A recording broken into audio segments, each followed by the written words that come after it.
And as you see, 100 galaxies are born in the vapor of the transform. If the stars will let you worship alive, I can see your heart in everything. Everybody is singing a of praise. If creation sings your praise with love alive.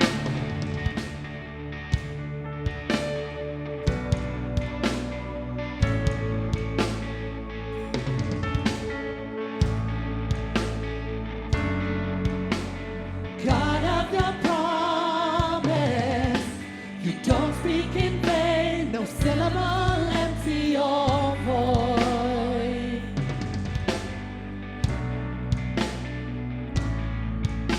For what you have spoken, all nature and science follow the sound of your voice. And as you speak, 100 billion creatures catch your breath, evolving in pursuit of what you said. If it all reveals your nature so alive, I can see your heart in everything you say. Every painted sky, the canvas of your grace. If creation still obeys you so alive,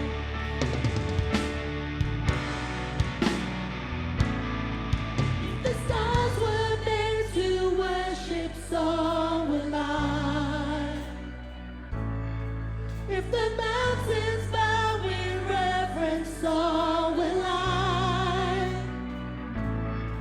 if the oceans roar your greatness so alive, for if everything exists to lift you high, so alive, if the wind goes where you send it so alive, if the rocks cry out in silence, so alive, if the sum of all our praises still fall shine, then we'll sing again 100 billion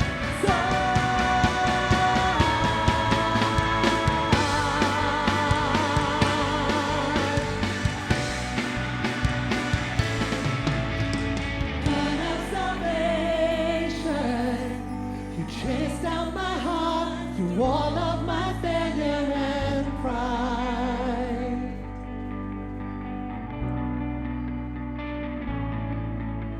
On a hill you created, the light of the world, abandoned in darkness to die. And as you speak, 100 billion failures disappear. When you lost your life, so hard to find it here.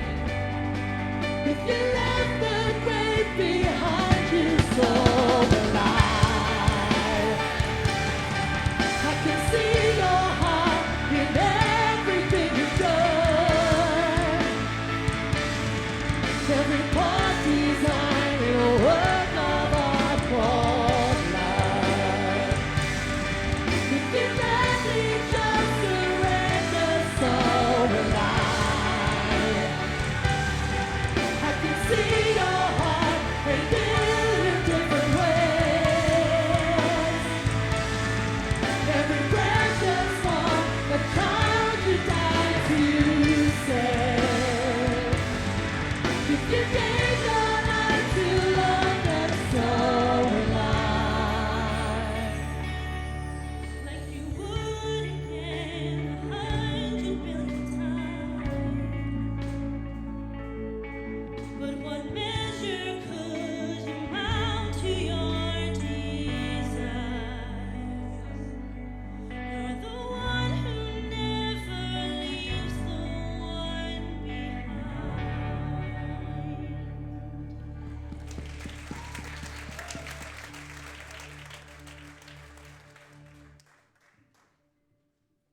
everyone.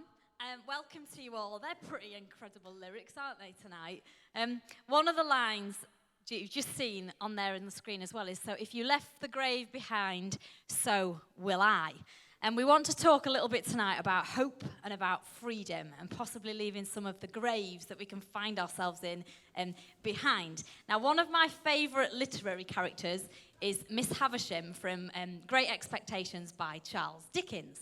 And the reason why I like this character is because she symbolises something really powerful for me. Because in this character, when she's met in the story, is already quite old in years. And yet she's sitting there as a very old woman in a very grey wedding dress that's frayed and damaged, and she's fallen apart, and she looks absolutely dreadful in this dress. And all of the things that she had ready for her wedding day are sitting still on her dresser.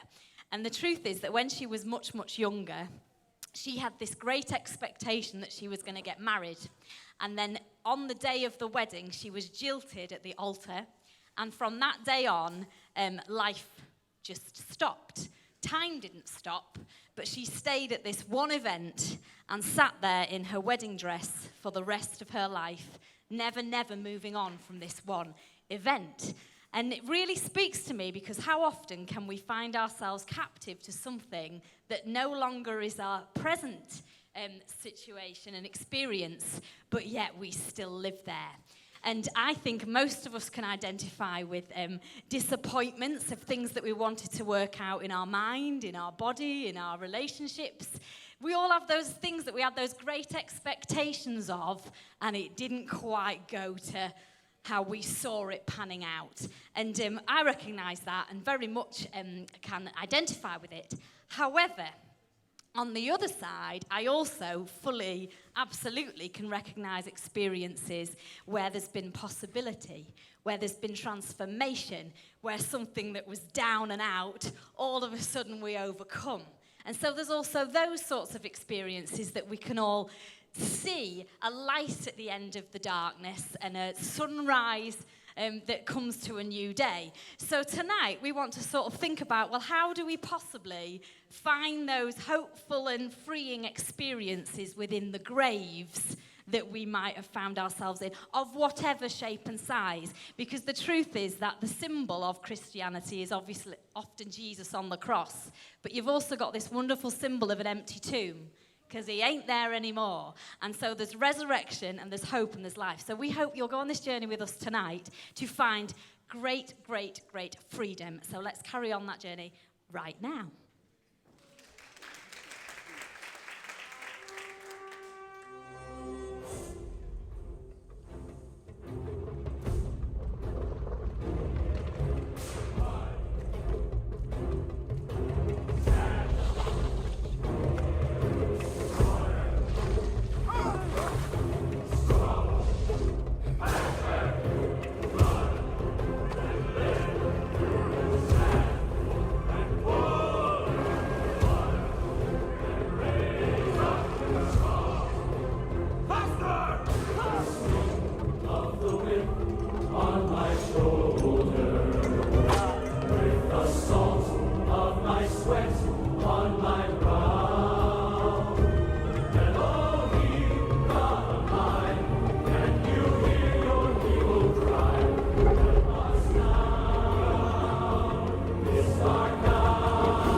My son, I have nothing I can give but this chance that you may live.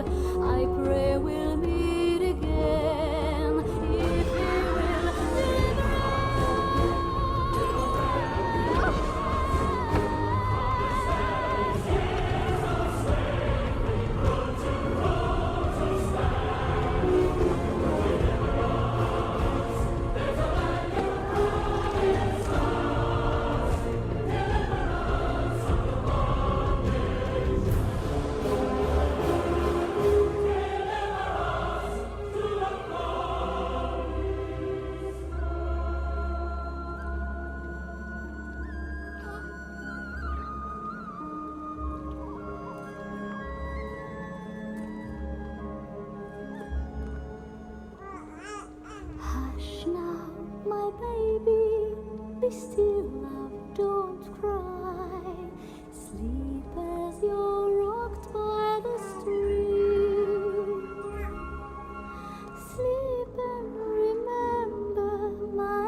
There's nothing in this world that can trouble a person quite so much as their own thoughts.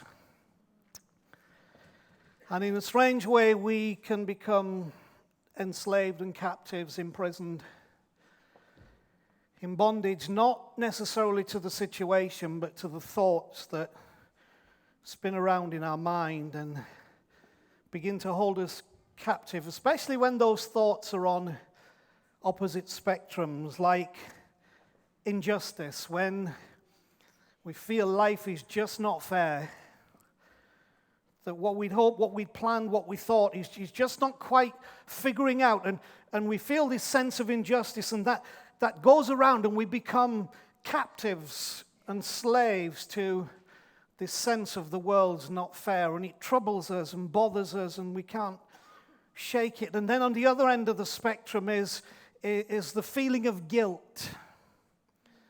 The sense that I've done something or not done something, or been something or not been something, and now I struggle to deal with it because I don't know how I'm going to put it right, and so I become a prisoner in my mind to those feelings of injustice or those feelings of guilt. One produces phobias and complexes. If you're the person who struggles with the injustices, with the unfairness, then that's where we get the phobias and where we get the complexes that show up in our lives, and we struggle to overcome them. And if you're on the other end of the spectrum, that's when fear comes in, when we become afraid of what we've created, what might happen, whether life might catch up with us. And these things go on in our mind. And we so often become locked in by the lies that we tell ourselves, and the never-ending stream of self-justification trying to deal with that problem. It's also interesting that the challenges we face when we suddenly become aware that we are not free are immense in the mind. When we actually come to that sense of I'm just not free, it's just not working, those challenges are massive. And there's also on the other angle, the illusion that we are free can be as much in a prison as the knowledge that we're not. This often happens when we associate freedom with the things we feel we are allowed to do. Well, I was always kept, and so now I can do these things, so therefore I'm free. That's not freedom. That only happens when we associate freedom with the things we feel we're allowed to do. But freedom is a way of being. Freedom is a state of mind. Freedom is something that happens in the heart, something that happens in the spirit. It's a peace within, a hope that something more that we're reaching for is within reach and will bring us life. Now, many bondages begin in innocence, and the film that we've just seen, The Prince of Egypt, is a great illustration of that. Because the children of Israel's route to slavery began in absolute innocence, in that their brother, who they had rejected, who became the prime minister of Egypt, in a time of famine, got the Pharaoh of Egypt to invite them to come and live in Egypt, and they were given their own land called the land of Goshen. But when the famine passed, and when the issues they were dealing with were long gone, and when things had changed, they stayed in that place, and they stayed too long. It went too far. They didn't read the signs. We did what was right in our own lives, but it lacked the foresight and wisdom required to keep it on track, or off track, as the case may be, depending who you are. And so many of us slide into slavery in that same way. It started in innocence, but we went too far. We stayed too long. We didn't understand the wisdom of the position that we were in. And in that place, there comes a point where hope dies. But the problem is, when hope dies, we just carry on. Like Jenny said at the beginning about the wedding dress, hope dies, but we just carry on in an empty hope that somehow this will change when we are not prepared to change. I believe that Easter is the antidote to this. And that's why that song to me was so great in the beginning. For every one of us, troubled by those thoughts and in slavery to those situations, if you left the grave behind you, so will I.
slightly unprepared for some introduction music then.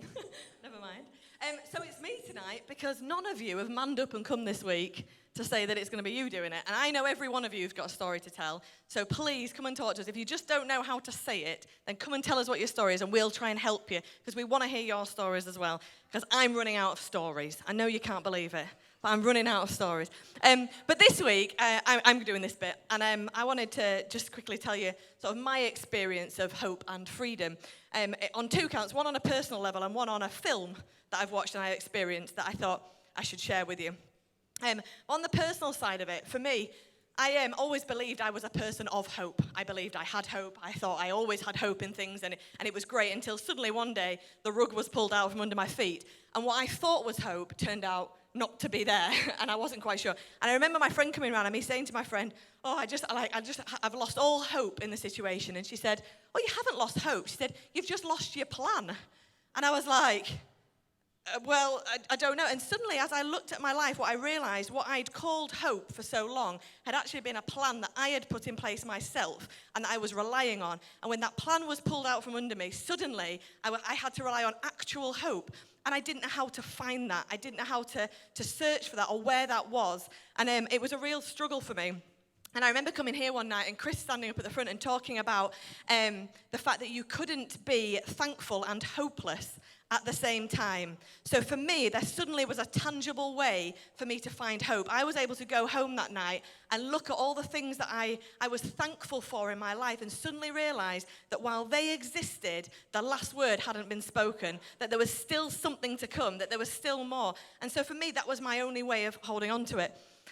Now, at that particular point, I've recently watched a film. I don't know if anybody's seen it. I think it's called The 33. Is it called The 33 or The 37? I think it's called The 33. I would really concentrate on the title. And it's about the miners from the Chilean mine from the disaster in 2012. And it's an incredible film, so if you haven't seen it, you should watch it. But it really encourages the idea of being stuck somewhere and having to have hope for getting out in a very tangible way. But what really struck me about the film was that there's two sides to it. There's the miners stuck in the mine who don't know if they're ever going to get out, and they have a plan. And they have rations, and they work their way through their rations, and they split them between all, and it'll be fine. We'll just work, we'll split the rations like this, and then the rations go, and there's no plan, and they're like, that's it, it's over.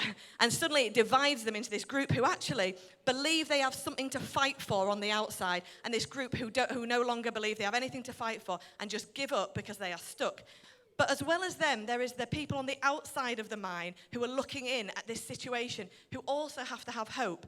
And as they watch this very hopeless-looking situation unfolding in front of them, they get divided as well between people who are saying, well, this isn't going to end well, and other people who are saying, but in that mine, there is somebody I love. There is somebody I care about, and I am going to be out here rooting for them to get them out for as long as I can.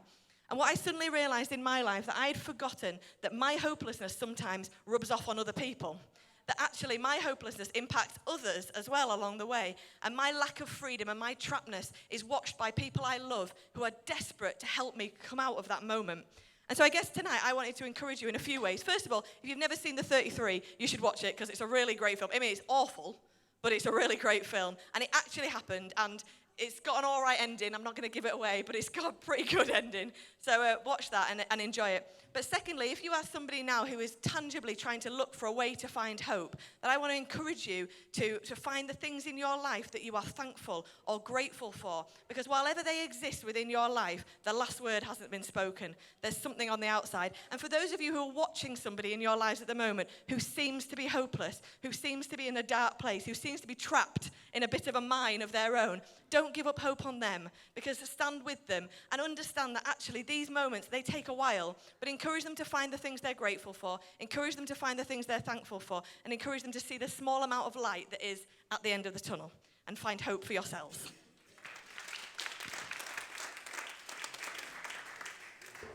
Good afternoon, everybody. It's that time of the week to find out what's going on at Q. Everything we do here is powered by your generosity, so thank you. With that in mind, we'll be taking our Pay It Forward offering during the last song this afternoon. Any cheques can be made payable to Q York, or you can give securely online at qyork.co.uk and just click on Donate. Here's what's going on this week at Q. On Monday and Thursday, Eunice will have the clothing outlet open and there's a great selection of clothes for anyone in need. If you have anything to donate, please contact us. On Tuesday morning, you and your little ones are back so you can relax over a cuppa with other parents, whilst your preschool little ones play in a fun and safe environment. Wednesday afternoon, there will be a tea dance where you can dance to a wonderful selection of Latin and ballroom music and meet new people over a cuppa and a biscuit.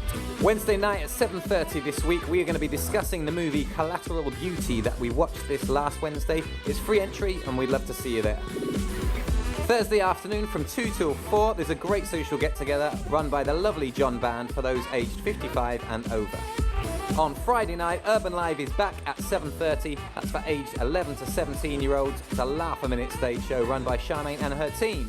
Now, you can watch back all of our services on YouTube. Simply jump onto youtube.com and search QChurch York. For any more information, jump onto qyork.co.uk. And finally, Q needs you. So please send us your pictures, videos, songs, stories, and whatever is inspiring you at the moment to ideas@qyork.co.uk. Because there is no Q without you.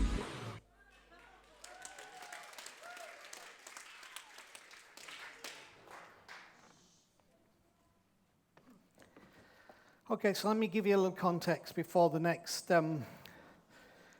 video. The one we showed of the guy coming down the pipe, which nearly made my wife vomit because she doesn't like that kind of stuff in people's mouths. It's from a movie called The Shawshank Redemption, which it's an old movie, but seriously,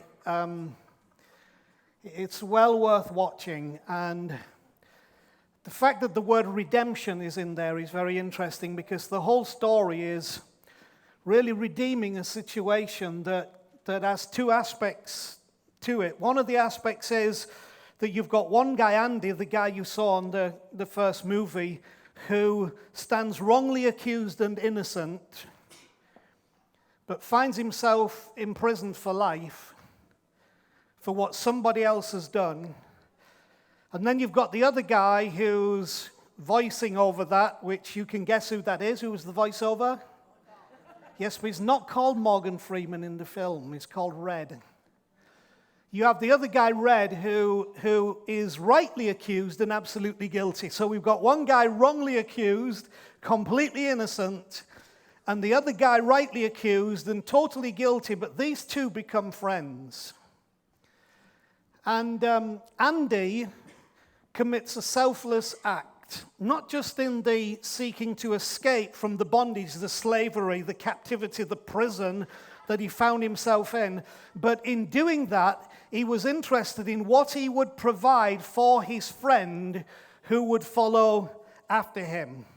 Now, common sense and history tells us that the road to freedom of any kind from anything is always messy and usually involves death in one way or another. In fact, I would say that death is the essential ingredient of the road to freedom. And I mean that. And it usually means passing through other people's, I'd love to use the word S-H-I-T because it's so appropriate. It usually means passing through other people's, S-H-I-T, to get beyond the walls that hold you captive. But that's what Andy did.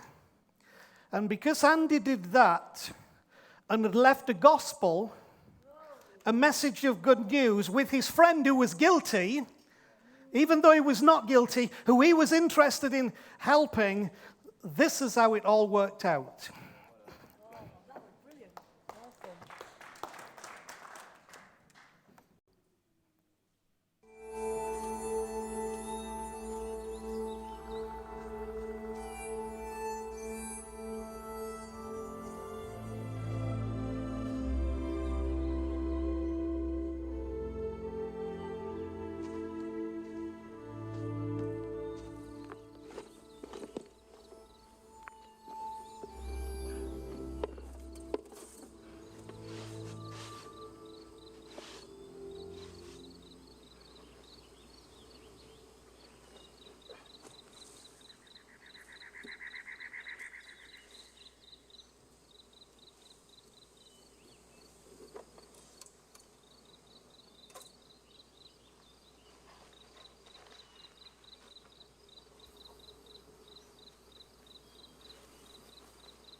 Dear Red, if you're reading this, you've gotten out.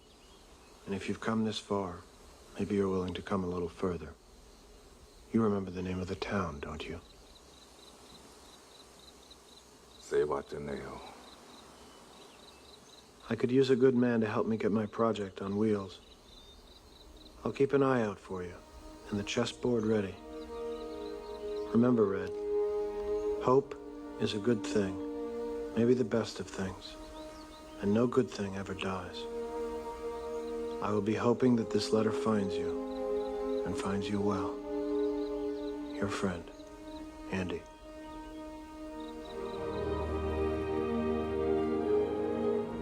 I find I'm so excited I can barely sit still or hold a thought in my head. I think it's the excitement only a free man can feel.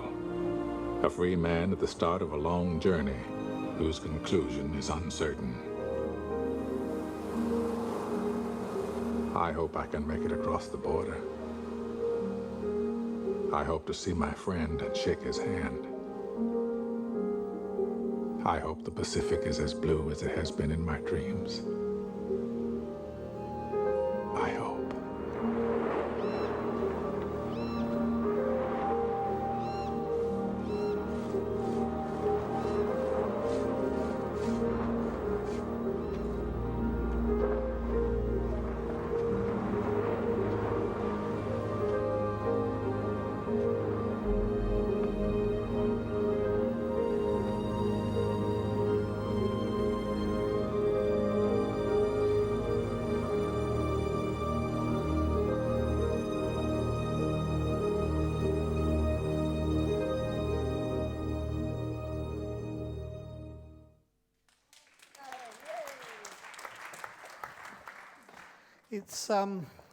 It's good, isn't it? One of the challenges that I've had to deal with being raised the way I was is a little bit doing church like this, because I think this is a great parable that explains some of the incredible truth of what God is all about. And for some people, actually, using a Bible verse or a Bible portion is good, but sometimes can muddy the waters of clarity, because if you were raised in church like me, the assumption is that if you read the Bible to people, everybody knows what you're saying. And believe me, it's much harder for me to talk this way than it is to preach for an hour. I can preach for an hour easily. This is hard, but the context behind it is, rather than you hearing lots of stuff that you like and go away not remembering anything, I'd rather you hear one thing that you can go away and remember. I want you to remember tonight, I hope. Some of you need that in your slavery, in your bondage, in all that stuff that's going on in your mind. You first of all have to come to the place where you can say, I hope. I hope there's a solution to this. Now, the other thing, that if you're hoping that you, in your mess, can get yourself out of your mess, well, the great Einstein said you cannot get out of a problem by the same method that got you into the problem. That's where this concept of redemption is so wonderful. That the idea that someone else takes it upon themselves to facilitate your opportunity to become something you couldn't be by your own efforts. And to me, Andy was Jesus. To me, Jesus was Andy.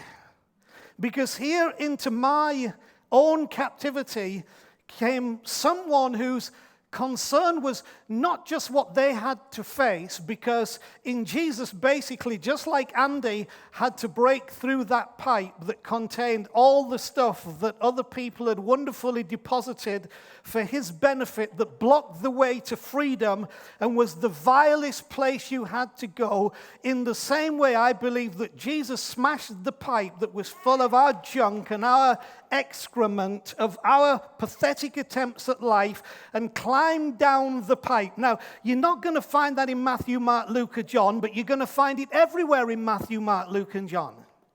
You're not going to find it in the epistles, but you're going to find it everywhere in the epistles. Verses like, he who knew no sin, and none of that on him, became sin for us, that we might become the righteousness of God in him. Or in other words, he escaped and made a way, which I believe is what the cross and the resurrection was all about. Something wonderful from what, it was either Beth or Jenny, I can't remember now, I'm 62, and I'm at that phase where it was one of those two people. And something hit me. You can wear a crucifix round your neck, but you can't wear an empty tomb. And the problem for most of us is not that we can wear a crucifix around our neck like some lucky charm. The problem for most of us is the thing we need you can't wear around your neck. We need escape from the way that life destroys us and crushes us and breaks us and imprisons us. And you can't wear that around your neck, but you can find it, because Andy made provision for Red to participate in the freedom that Andy had found. He left him the money, he left him the directions, and he left him a journey that he could go on. I love what Red says on the beginning of his journey to freedom. Hope is a good thing, maybe the best of things, and no good thing ever dies. Hope is a good thing. I want you to hope tonight. However your slavery is constructed, whatever you think the thickness of your prison walls, whatever other things, and let me say, many of us who were raised in church are in a bigger prison than many people who weren't raised in church. One of the issues you encounter in the Shawshank Redemption is one guy is let out of prison and he goes and hangs himself because he doesn't know how to live outside the institution of the prison. Some of you have become institutionalized by this religion we call Christianity, and Jesus has become part of that scheme, but actually you're imprisoned by it and don't know life, which is why so many Christians are so judgmental, because they look from inside the walls and are condemning others because they see what they think is freedom that they don't have. Have you ever wondered why the church loves the doctrine of hell, eternal conscious torment? I'm going to tell you why. Because for most people, it's like we had to give all this stuff up and not have any fun. So we want them suckers to pay for what they're doing. Now, seriously, I can show you that from church history. How one guy, Augustine, says we should rejoice at the screams of those who are does that sound like the God of Jesus, the Abba of Jesus? Does that sound like Andy? Wrongly accused, but did his time, escaped and made a way, and left provision. That's why I say Andy is like Jesus and Jesus is like Andy. Hope is a good thing. Maybe the best of things. And maybe the stuff you're struggling for is missing that ingredient, because hope is maybe the best of things. And when you start to say, actually, maybe there is hope that I could be free from this phobia, this anxiety, this worry, this guilt, this inadequacy. No good thing ever dies. That's what resurrection is about. And I find I'm so excited. Here's what Red said. I'm so excited I can barely sit still or hold a thought in my head. Why? I think it's the excitement only a free man can feel. There is an excitement that the free man and the free woman feel that you can hardly sit still about. And I hope that you'll find that tonight. I hope at least you'll be on the course to finding that. I hope you'll recognize that there can be an escape from the prison that you're in. I hope you can grasp that somebody else has left something for you, that if you can find it, it'll be okay. Here's what he said. I think it's the excitement only a free man can feel. A free man at the start of a long journey. whose conclusion is uncertain, which might like a strange thing to say. But that's called full freedom. That's the exploration. That's the joy of going somewhere. I hope I can make it across the border. So standing between Red and what Andy has provided is the border. And the border guards. And how you have faced getting sent back to the very place you were. Listen, I understand for all of us there is a border that has to be crossed. But you can make it. And you can find the way. I hope to see my friend, he says, and shake his hand. I hope the Pacific is as blue as it has been in my dreams. I hope. ... I want you to be in that place tonight. I hope. See, it's no coincidence to me, especially after understanding the concept of Easter eggs last week. Those things that are left for us to find that point us to the fact that somebody bigger, somebody greater, the author, the producer, the writer, the creator, is involved in the story, that he found what he needed by the tree. Do you remember he goes along the wall and Andy says in the film, you can't miss it because there's a tree and the tree is at the end of a stone wall, a dry stone wall. You don't see many of those in America. If it was here in the Dales, I'll see you in 100 years. But he found the wall and he found the tree, and Andy said there's a smooth glass rock which is different to the other rocks, and if you move the rock, you'll find inside of there something, and I want you, when you find that, to do what it says. So to me, it's no coincidence that he found what he needed by the tree, and I think there's a smooth glass rock there for all of us. Because you see, Jesus' crucifixion happened on not this pretty, engineered piece of timber in the beautiful cross shape that we create, but actually it was nothing more than hewn down trunks of a tree. And people often say that Christ was crucified on a tree, and the old Hebrews said, cursed be for everyone who hangs on a tree. They understood the principle. So I find it no coincidence that he could find his solution by the tree. I want to tell you something. At 62 years of age, having learned a lot and seen a lot I don't like about Christianity and a lot that I love about Christ, is that you can still find the answer by the tree. The cross is not irrelevant. The cross is not obsolete. The cross has not lost its purpose. There is something mystically wonderful that when you find the tree, you find the glass stone. If you think of the glass stone as the stone at the entrance to the tomb, and when you move the stone, there's a place of burial open and revealing the road to go to fully live. He found it behind the stone. You'll find it behind the stone. It's mystical, but it's true. It's the essence of the gospel. And when you find that, you find the road to being fully alive. I hope you find the tree today. I hope you find the glass rock. I hope you find the contents. I hope you find the letter. I hope you find the money. I hope you find the town. I hope you find Andy on the beach. Because that means you got to cross the border. And you found the place where the one who took all the garbage to make the room for you now lives, and that friendship comes. Jesus said, I've made you my friends, because he wants to be your Andy. So let me finish by repeating some of the words of the first song that the guys sung, which I think says everything about Q. God of salvation, you chased down my heart through all of my failure and pride.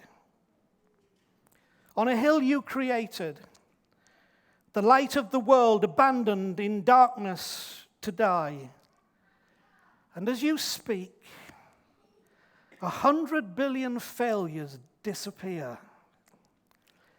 Where you lost your life so I can find it here. If you left the grave behind you, so will I. So will I. I hope you can leave the grave behind you tonight. It's waiting for your so will I. Because once you say so will I, that's when the hope in the I begins to rise. Let me just pray for you. Maybe some of you in here tonight who've registered what we've talked about in that captivity, that prison, that bondage of all kinds, whether it's the guilt or whether it's the sense of the unfairness of life and all the stuff. I believe the answer that's by the tree, that's locked away behind the rock, that for me is the cross that Jesus gave his life on, the tomb that he emerged from, that he left the grave, that if you can say in your heart, Lord, today, so will I, your miracle will start. Father, I just pray right now for every person in here. You know every one of us. You know the uniqueness of our story. But we know the all-encompassing power of what you have done and the freedom that you have brought for us. I pray freedom will reign in here today, and that we will all be so free that we can barely sit still because of the excitement of we know what is coming. I hope. In Jesus' name, amen.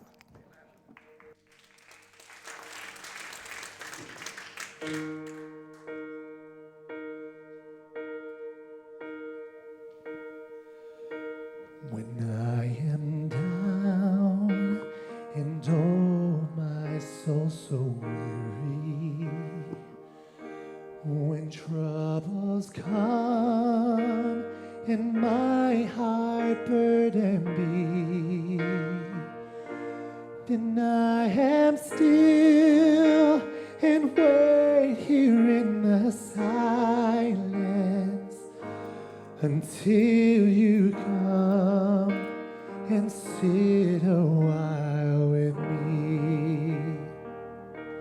You raise me up so I can stand on mountains. You raise me up to walk on stormy seas. I am strong when I am on your shoulders. You raise me up to more than I can be.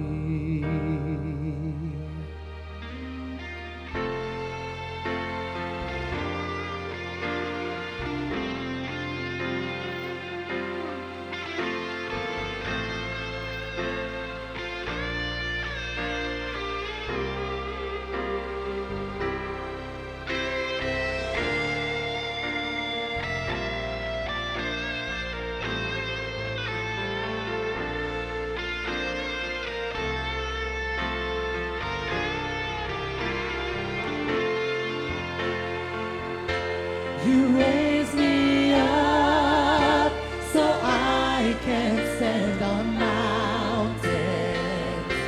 You raise me up to walk on stormy seas. I am strong when I am on your shoulders. You raise me up to more than I